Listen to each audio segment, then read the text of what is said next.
this article from the Wall Street Journal. There it is. Just from about 6 weeks ago. The state of the American workplace is meh. And what it showed is some data saying that 52% of all full-time workers are not involved in, enthusiastic, or committed to their work. And that's the good news, because another 18% are actively disengaged. All right, so let's add that up. That means 70% of people in the American workforce are not engaged. What is going on here? I think I have a sense of what's going on here, and I think it's a problem of technology. I think it's a technological problem. And let me tell you what I mean by that. In order to understand this, we have to get a backdrop here. And that backdrop is 50 years of social science studying motivation. For the last half century, social scientists all over the world have taken a very hard-headed, analytical, empirical look at what motivates people on the job. And we don't have time to talk about it in all of its nuance. So what I want to do is give you 50 years give you one takeaway, give you 50 years of this research, and I want to summarize it in 12 words.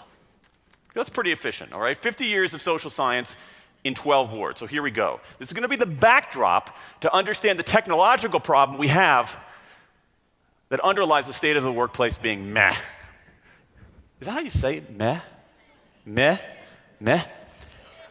What is it? Meh? Let's all say it. Ooh, it's an ugly word. All right.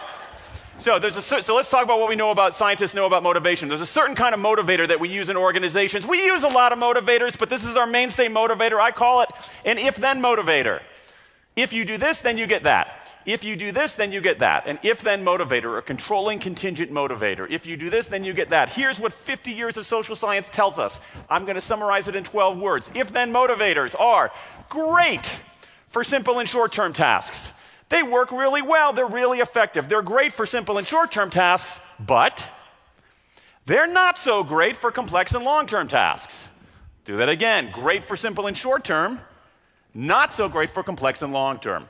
That's 50 years of social science in 12 words. Let's unpack that just a little bit. Why are if-then rewards great for simple and short-term tasks? Who has an instinct? This is the interactive part. Immediate. All right, here we go. So I'll be a little bit more directive here. Do we like rewards? Yeah, a little or a lot?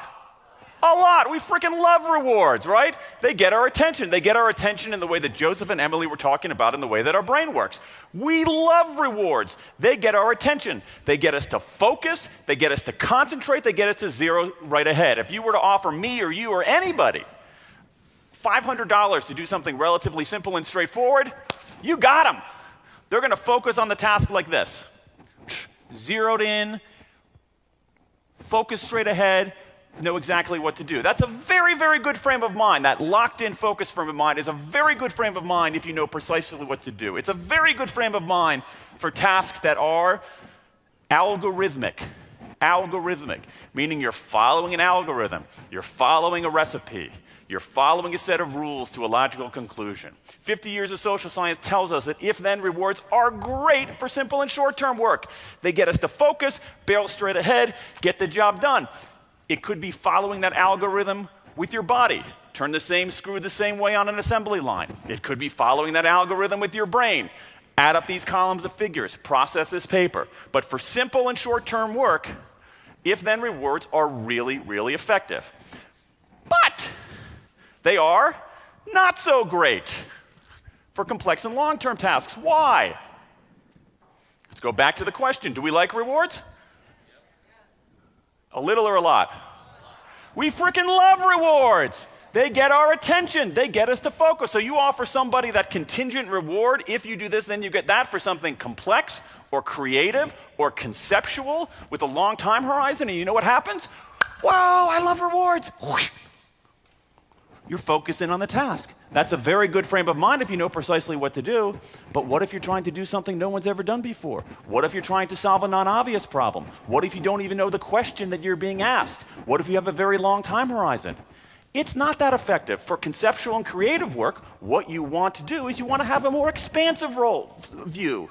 You want to be able to take something from over there and something from over there and combine it and turn it upside down. And so if-then rewards, not all rewards, don't work for complex and long-term tasks for the same reason that they're great for simple and short-term tasks. Let's say that again. If-then rewards. Great for simple and short-term, not so great for complex and long-term. And here's the problem. Here's the problem. Think about your day-to-day work, and no matter what you do. How much of your work is simple, algorithmic, know exactly what to do, easy to carry out? Not that much. How much of it is complex, complicated, conceptual? What we have here is a set of motivators, not all motivators, but these if-then motivators that are great for 19th century work, pretty good for 20th century work, but just out of steam for 21st century work. So what we need to do is we need to update the way that we motivate people, and I think that that helps explain this rather staggering level. 70% of the workplace, 70% of the American workforce is not engaged in what they're doing. I think that helps us explain what's going on. So let's talk about how we can do better, and let's try to crack this technological problem.